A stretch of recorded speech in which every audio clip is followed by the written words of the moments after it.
Vous êtes développeur C++ Qt? Cette vidéo est faite pour vous. Vous devez faire du reverse engineering. Vous aimeriez passer votre application au rayon X, voire au rayon gamma. Grosso modo, j'ai essayé Gamma Ray. Pour tester Gamma Ray, j'ai fait une application avec Qt Creator. L'application est très simple. C'est un label avec un bouton. Et le bouton, en fait de compte, j'ai associé avec un slot. Voilà, le slot, en fait de compte, va déclencher une sortie en QDebug. Voilà, button pressed, comme j'ai indiqué. Mais je vais vous montrer une chose, c'est comment faire pour faire une introspection. J'ai fait une méthode dump en fait de compte, qui va me dumper la hiérarchie des widgets.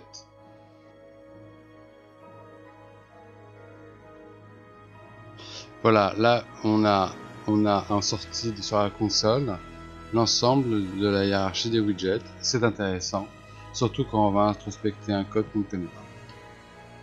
Donc j'exécute Gamma Ray avec l'application. L'application se lance, Gamma Ray lance l'application et se connecte à l'application. Ça permet de faire une introspection sur l'application qui est lancée. Là, ce que vous voyez, là on peut voir les actions. Donc l'action là, action test 2 avec un shortcut.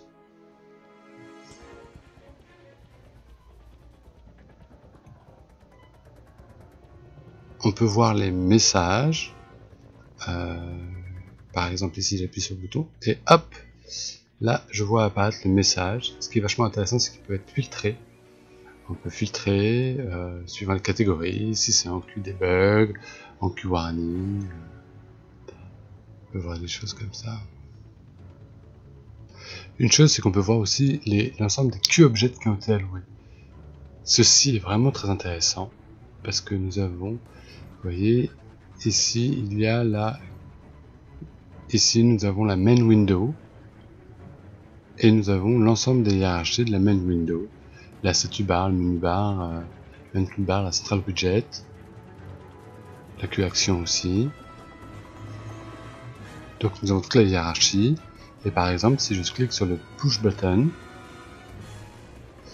il y a une chose qui est vachement bien, c'est que là j'ai la connexion, j'ai le slot, je peux voir que le push button à l'événement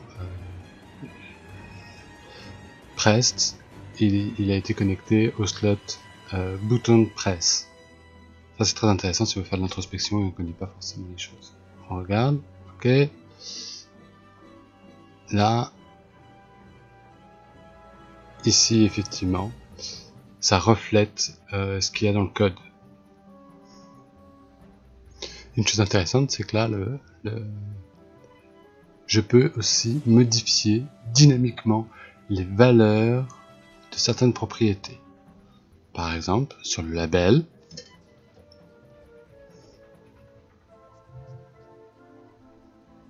je peux changer le texte. De texte label, je vais faire texte label 1. Et là, automatiquement, il l'a changé dynamiquement. Voilà. Un truc incroyable, c'est en temps réel, on peut voir les événements qui se passent dans notre application. Comme ça, on peut vraiment débugger les events de l'application. Quand j'appuie sur le bouton, voilà. Et j'ai le push button, type de push button, et j'ai les events qui sont associés. Voilà. Alors la cerise sur le gâteau, c'est qu'on peut voir graphiquement l'agencement des widgets avec la hiérarchie des widgets. Ça c'est vraiment c'est très intéressant.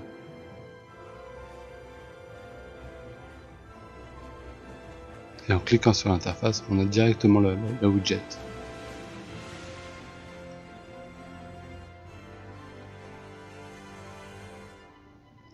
Autre features qui est sympathique aussi, c'est qu'on peut voir en 3D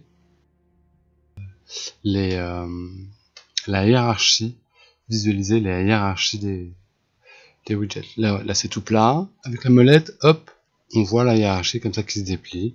Comme ça permet de mieux comprendre. Ici, l'application est vraiment très simple, mais dans des cas un peu plus compliqués, un peu complexes, ça va permettre de mieux comprendre comment a été architecturée la hiérarchie des widgets.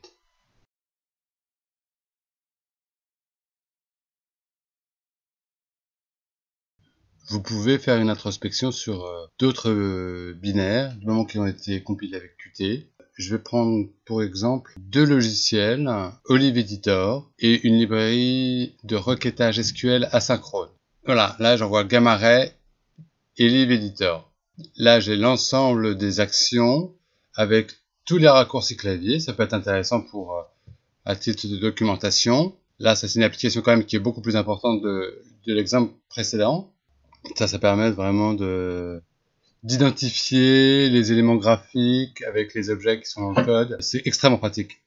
Maintenant, on va tester avec une librairie qui permet de faire des requêtes SQL en asynchrone. Voilà, on va faire un test pour voir comment fonctionne un petit peu Gamma Ray, comment réagit Gamma Ray avec ce genre de librairie. Juste pour dire que la librairie, ça permet de faire des requêtes SQL en asynchrone, ce qui est quand même très pratique. La requête asynchrone ne bloquera pas l'IHM, c'est toute l'idée, c'est tout l'intérêt. Là ici j'ai la liste de signaux. Ce qui nous intéresse, c'est de savoir un peu les événements à propos de tout ce qui est database, asynchrone query.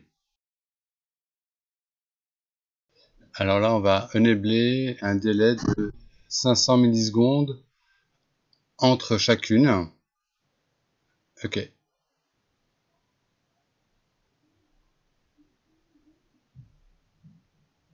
Donc là, on voit qu'il y a un délai entre les événements.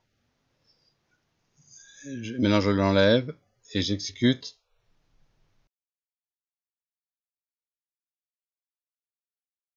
Et il n'y en a plus. Ce qui confirme qu'il a bien fait un délai de 500 millisecondes. Là, ici, j'ai tous les événements. Là, il y en a beaucoup.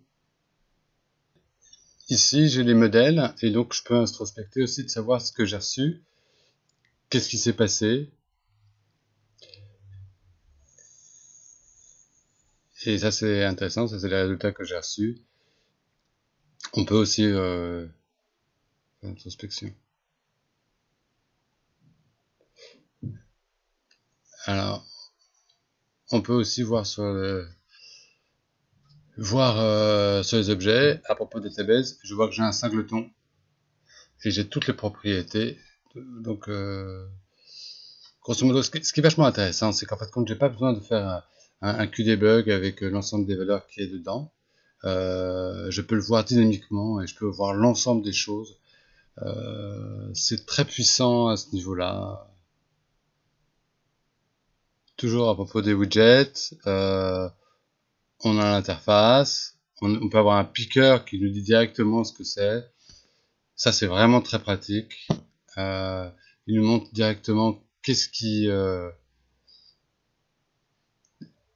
Et l'application aussi le fait aussi. Il nous montre sur quoi on a cliqué. Ça, c'est vraiment extrêmement pratique. Voilà, quand je cliquais sur l'un, hop, sur l'application directement, ça va lui mettre. Ce qui est intéressant, c'est qu'on n'a pas besoin de... Là, ça le rafraîchit. On n'a pas besoin de faire le petit bout de code que je vous ai montré au début pour faire l'introspection, pour voir. Là, c'est fait directement, out of the box. Ça fait gagner du temps.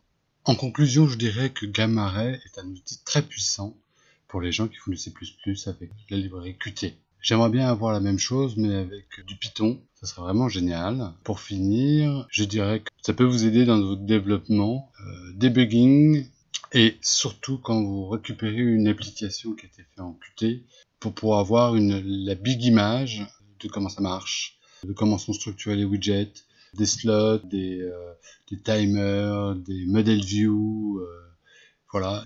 J'ai trouvé ça très impressionnant. Donc j'espère que cette vidéo vous a intéressé. Et puis je vous dis à la prochaine.